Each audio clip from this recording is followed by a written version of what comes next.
ఈరోజు ఒక మహనీయుని మాట గురించి తెలుసుకుందాము. సమయాన్ని సద్వినియోగం చేసుకునేటటువంటి వ్యక్తికి మంచి సమయపాలన అంటే డైలీ షెడ్యూల్ అంటారు. ఈ సమయానికి లేవాలి, ఈ సమయానికి స్నానాధికారులు అన్ని పూర్తి చేసుకొని ఒక విధానం ఉంటుంది. విజేత లక్షణము, విజేత జీవిత ప్రస్థానం గనక మనం తీసుకున్నట్లయితే గొప్ప గొప్ప వాళ్ళందరికీ కూడా ఒక ఖచ్చితమైనటువంటి సమయపాలన అనేది ఖచ్చితంగా ఉంటుంది. ఇన్నింటికి లేవాలి, ఇన్నింటికి మరి నిద్ర లేచిన తర్వాత కొంత వ్యాయామము, ధ్యానము ఇవన్నీ చేసిన తర్వాత చక్కగా పూర్వము రోజు కూడా నువ్వుల నూనెతోటి తలకు బాగా మర్దన చేసుకొని శరీరాన్ని నూనెతోటి బాగా మర్దన చేసి అలా ఆరోగ్యంగా, తేజోవంతంగా, ఆకర్షణీయంగా, అందంగా, చాలా ఆరోగ్యంగా ఉండేవారు. ఆ తర్వాత పూజ ఖచ్చితంగా చేసేవారు.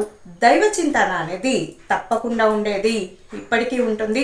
మంచి విధి విధానం పాటించేవారు ఇళ్లలో గమనించండి. చక్కటి పూజా విధానము, చక్కటి వాక్చాతుర్యము, చక్కటి వినసం పైన మాటలు, మంచి జీవితానికి పనికొచ్చేటటువంటి మాటలు, ఇటువంటివే మరి వారికి ప్రస్తావనలోకి వస్తాయి.